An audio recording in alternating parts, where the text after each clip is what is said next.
नमस्कार दोस्तों, स्वागत है आपका करियर फैक्टम के डेली अपडेट्स के करंट अफेयर सेशन में। तो आज है 17 मई और आज के जितने सारे भी करंट अफेयर्स हो सकते हैं उसको देख लेते हैं। राजनीतिक उथल पुथलता तो चलती रहेगी। अभी लोकसभा चुनाव चल रहे हैं और 4 जून को इसका रिजल्ट आ जाएगा, तो उसको मद्देनजर रखते हुए हम लोग अपना काम करते हैं। देखते हैं सबसे पहले इम्पोर्टेंट डेट्स जो कि हमको हमेशा याद होनी चाहिए अगर आप जनरल कंपटीशन की या किसी भी कॉम्पिटिटिव एग्जाम की तैयारी करते हैं। तो 1 मई को जो मनाया जाता है अंतर्राष्ट्रीय मजदूर दिवस या श्रम दिवस कह सकते हैं। गुजरात दिवस मनाया जाता है और महाराष्ट्र दिवस। 2 मई को विश्व अस्थमा दिवस, हास्य दिवस और विश्व टूना दिवस मनाया जाता है।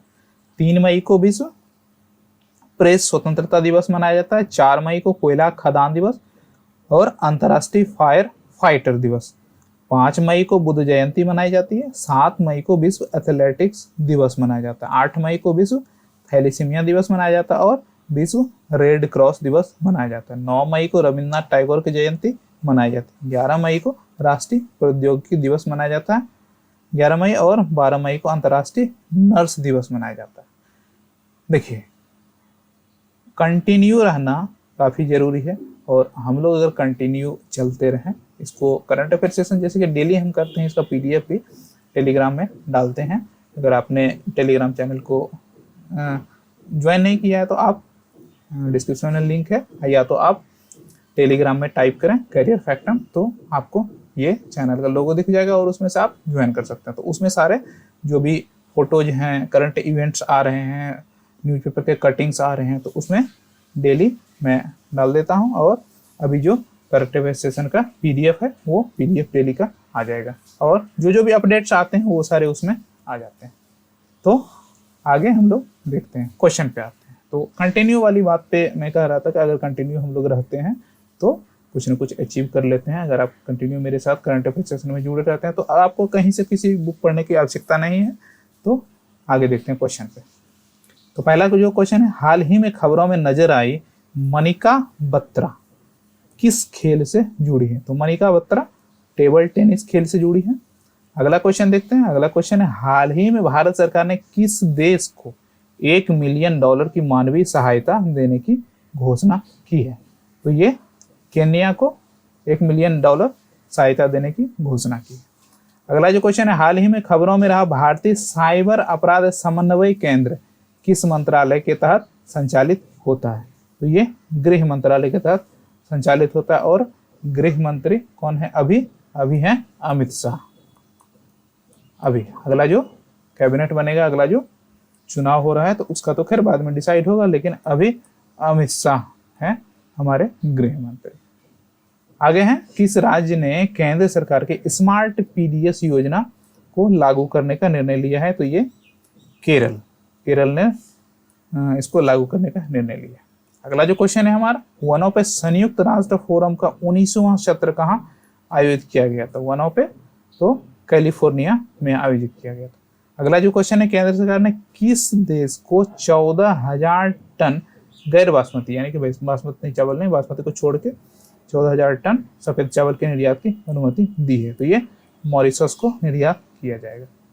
अगला जो क्वेश्चन है, अंतर्राष्ट्रीय परिवार दिवस कब मनाया गया? तो ये 15 मई को अंतर्राष्ट्रीय परिवार दिवस मनाया गया। अगला जो क्वेश्चन है, देश की सबसे बड़ी कौशल प्रतियोगिता इंडिया स्किल्स 2024 का उद्घाटन कहाँ हुआ? तो ये नई दिल्ली में हुआ। अगला जो क्वेश्चन है, हाल ही में किसी भारत की सबसे ऊंची सुरंग के रूप में मान्यता मिली है? तो ये सेला सुरंग को मान्यता मिली है। अगला जो क्वेश्चन है, हाल ही में जारी रिपोर्ट के अनुसार भारत का शीर्ष उच्च संस्थान कौन सा है? तो ये IIM अहमदाबाद है। अगला जो क्वेश्चन है, हाल ही में किसे मेमोरी ऑफ द वर्ल्ड की सूची में शामिल किया गया? तो देखिए, ये पंचतंत्र है, रामचरितमानस है, स्वहृदलोकन है या उपर्युक्त सभी। तो ये प्रयुक्त सभी को सबको world memory of the world की सूची में शामिल किया गया है। अगला जो क्वेश्चन है, टाटा इलेक्ट्रॉनिक्स के नए अध्यक्ष के रूप में किसे नियुक्त किया गया है? दलजीत चौधरी, अनिल चौहान, शांतनु झा और एन चंद्रशेखरन। तो एन चंद्रशेखरन को अध्यक्ष के रूप में नामित किया गया। अगला जो क्वेश्चन है, एशियाई टेम्पोलिन जिम्नास्टिक चैंपियन, एशियाई टेम्पोलिन जिम्नास्टिक चैंपियन में मेडल जीतने वाली पहली भारतीय महिला कौन है? सृष्टि खंडागले है। तो अगला जो क्वेश्चन है, विदेश मंत्री डॉक्टर सुब्रमण्यम जयशंकर ने कहाँ ऑर्बिटेशन बार ऑफ इंडिया का उद्घाटन किया है? तो ये नई दिल्ली में ऑर्बिटेशन बार ऑफ इंडिया का उद्घाटन किया है।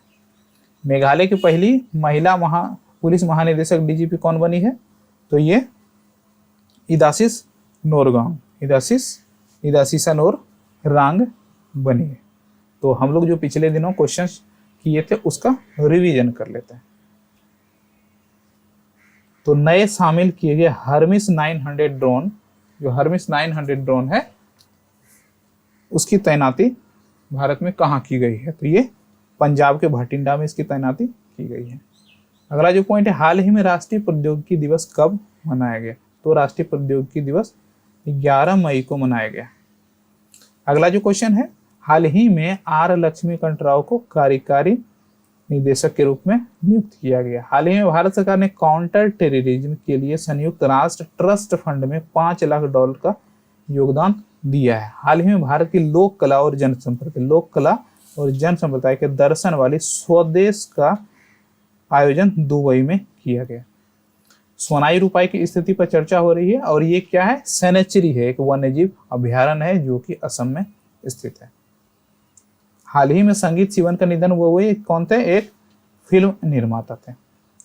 अगला जो क्वेश्चन है, हवा से CO2 निकलना। देखिए अभी तक क्या हुआ था, कार्बन इमिशन जो ज्यादा हो रहा था तो सभी देश लगे हुए हैं, अभी भी लगे हुए हैं कि कार्बन का उत्सर्जन कम से कम हो।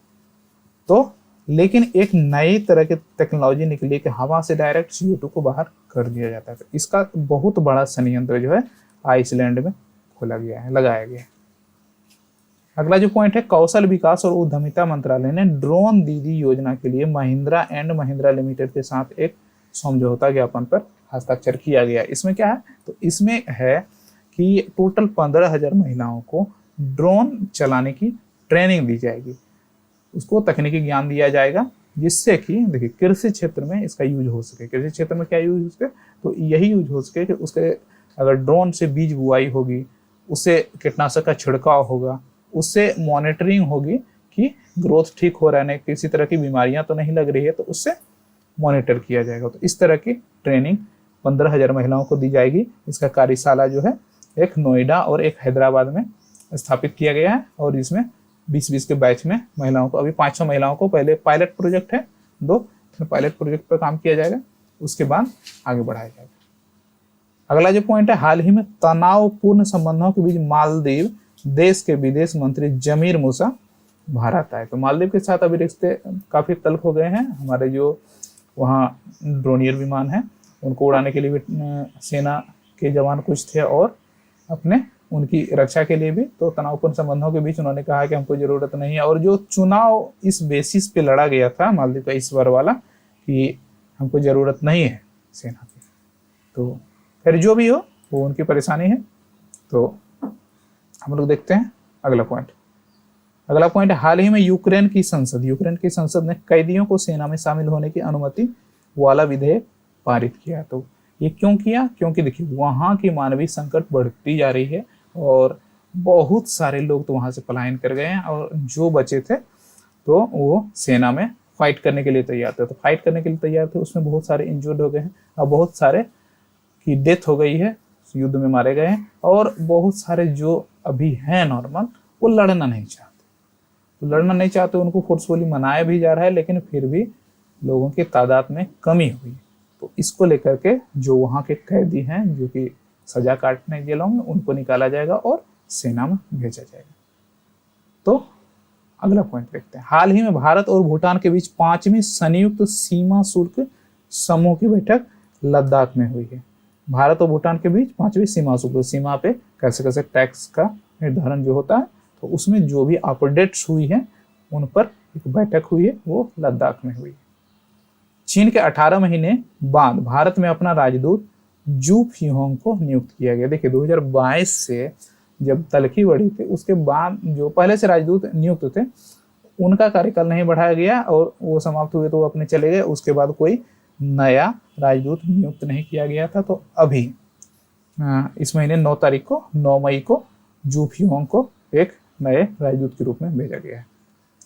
77वां कांस फिल्म समारोह गोवा में आयोजित किया जाएगा, जहां भारत पर्व की मेजबानी करेगा। एसबीआई जनरल इंश्योरेंस ने जया त्रिपाठी को अपना संबंध प्रमुख के रूप में नियुक्त किया है। तो यहाँ तक का था आज का करंट अफेयर्स का सफर। अगर आप इसका पीडीएफ लेना चाहते हैं तो हमारे टेलीग्राम चैनल पे जाएं और वहाँ चैनल को ज्वाइन करें। और अगर आपने अभी तक चैनल को सब्सक्राइब नहीं किया तो सब्सक्राइब करें। और उचित अगर कुछ मार्गदर्शन है या कोई सवाल पूछना है तो आप कमेंट कर सकते हैं और लाइक करें। और इसी तरह के वीडियो के लिए हमारे चैनल के साथ बने रहें। मिलते हैं किसी नए वीडियो में, तब तक के लिए नमस्कार।